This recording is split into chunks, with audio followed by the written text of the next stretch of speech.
Salut, c'est Margot et aujourd'hui je reviens pour une nouvelle vidéo et une nouvelle review, mais pas n'importe quelle review puisque oui, j'ai lu le tome 2 de Outlander, donc c'est Le Talisman par Diana Gabaldon et c'est dans les éditions J'ai lu.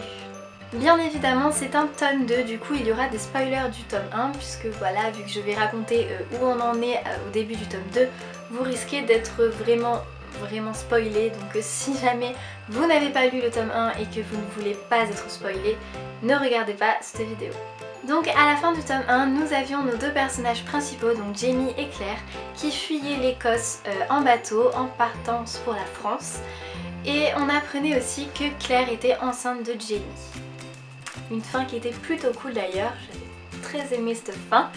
Et du coup j'avais méga hâte, mais alors méga hâte de découvrir la suite de cette série et voilà, chose faite, ça y est. Et je peux vous dire que au tout début du tome 2, j'étais en mode qu'est-ce qui s'est passé? Genre j'ai loupé un roman, je sais pas, il doit y avoir un roman entre les deux, je ne sais pas. Donc je ne vais pas vous dire exactement pourquoi ça m'a donné cette impression, mais ceux qui l'ont déjà lu, vous devez me comprendre normalement, vous devez savoir pourquoi je dis ça. Mais sachez que j'ai une nouvelle fois adoré ma lecture, c'est un nouveau coup de cœur pour ce roman. J'ai juste adoré, voilà. J'ai beaucoup aimé retrouver l'histoire, donc les aventures de Jamie et Claire. Et une nouvelle fois, Diana Gabaldon arrive à mêler donc l'aventure, la romance, mais aussi l'historique. Et c'est vraiment cool. Je vous l'avais déjà dit, donc pour le tome 1 je suis une vraie quiche, mais alors une vraie quiche en histoire, voilà. Je n'aime pas l'histoire tout simplement, généralement c'est vraiment pas mon truc, du coup tout ce qui touche à l'histoire, tout ce qui est roman historique généralement, ben non, ça ne m'attire absolument pas, voilà. Et c'est vraiment le seul roman qui m'a fait intéresser à l'histoire. L'histoire entre l'Angleterre et l'Écosse m'intéresse beaucoup maintenant, j'ai envie de me documenter sur cette période de l'histoire. Je trouve que Diana Gabaldon arrive une nouvelle fois à nous faire découvrir tout un pan de l'histoire, parce que voilà, l'histoire est vraiment poussée, enfin c'est recherché, on sent qu'il y a toute une recherche derrière ce livre et ça apporte une touche de réalisme mais vraiment génial quoi, c'est juste génial. On a donc au tout début de ce roman toute une nouvelle intrigue qui renouvelle vraiment l'histoire, qui nous pousse à lire en fait ce livre parce qu'on veut savoir ce qui s'est passé entre les deux romans, parce que voilà, on arrive là au début du tome 2, on se dit qu'est-ce qui se passe, et du coup on a vraiment envie de savoir ce qui s'est passé entre les deux, ce qui s'est passé juste après en fait qu'ils aient quitté l'Écosse, là où on les avait laissés dans le tome 1. Je sais voilà que beaucoup de personnes qui ont lu ce tome 2 ont trouvé des longueurs au niveau de l'histoire. Ils ont trouvé que ça manquait peut-être un peu d'action à la moitié, voilà, la première moitié du livre manquait d'action, qui était peut-être un peu lente. Je peux comprendre ces remarques parce que c'est vrai que bon, l'action n'est pas présente puisque c'est beaucoup plus centré sur le côté historique, sur le côté complot entre la royauté, tout ce qui est complot royaux, tout ça. Et du coup, je pense comprendre voilà pourquoi certains ont trouvé ça un peu long. Pour ma part, j'ai trouvé ça genre génial parce que j'adore tout ce qui est histoire de complot politique. Ça, je sais pas pourquoi, j'adore ça. Du coup, ça m'a pas paru si long que ça en fait, je me suis pas du tout ennuyée, je me suis pas dit une seule fois genre bon, vivement que je le finisse parce que qu'on passe un peu à autre chose. Non voilà, j'ai vraiment trouvé ça intéressant en fait. Donc oui, c'est plus long et plus lent aussi, mais voilà, la deuxième partie du livre compense largement la lenteur de la première partie, puisque la deuxième partie du livre il se passe tellement de choses qu'on n'a absolument pas le temps de s'ennuyer et que à la fin du livre on reste genre en mode waouh. D'ailleurs en parlant de la fin, tous ceux qui l'ont lu vont comprendre je pense, elle est juste waouh, j'ai juste envie de dire waouh en fait. Il y a un énorme cliffhanger à la fin et c'est horrible parce que du coup on sait qu'on va devoir attendre pour lire le 3. Enfin je sais que je peux pas le lire de suite, du coup ça me frustre à mort. Mais voilà, la fin donne encore plus envie de lire la suite et je pense que le tome 3 risque d'être épique. Voilà, tout simplement. Je pense que ça va vraiment être génial et j'ai très hâte de lire le tome 3 et de découvrir un peu plus ce qui va se passer par la suite. Pour ce qui est des personnages, ce fut un vrai régal pour moi de retrouver les personnages qu'on avait laissés à la fin du tome 1, donc c'est-à-dire Claire, bien sûr, Jamie, bien entendu, mais également Murtagh, on retrouve aussi Dougal, Column, etc. Ce sont vraiment des personnages je trouve complets et ouais, c'était un vrai plaisir de pouvoir les retrouver dans ce roman. On retrouve une nouvelle fois la force de caractère de Claire qui se révèle vraiment dans ce roman. Voilà, elle traverse des épreuves.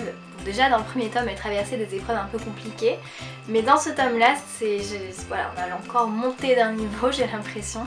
Et ouais, genre elle est vraiment forte, c'est un personnage exceptionnel je trouve, j'adore ce personnage. On retrouve également Jamie qui ne change pas non plus par rapport au tome 1, il est toujours aussi cool ce personnage.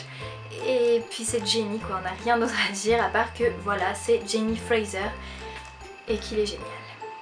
Il y a également l'apparition de nouveaux personnages qui renouvellent une nouvelle fois l'intrigue et qui rendent cette intrigue d'autant plus complexe et d'autant plus complète aussi, puisque voilà, il y a une tonne de personnages. C'est d'ailleurs parfois dur à suivre. Donc on retrouve des personnages historiques, que ce soit on retrouve Louis XV, je crois que le duc de Sandringham qui était déjà dans le tome 1, je crois qu'il a existé.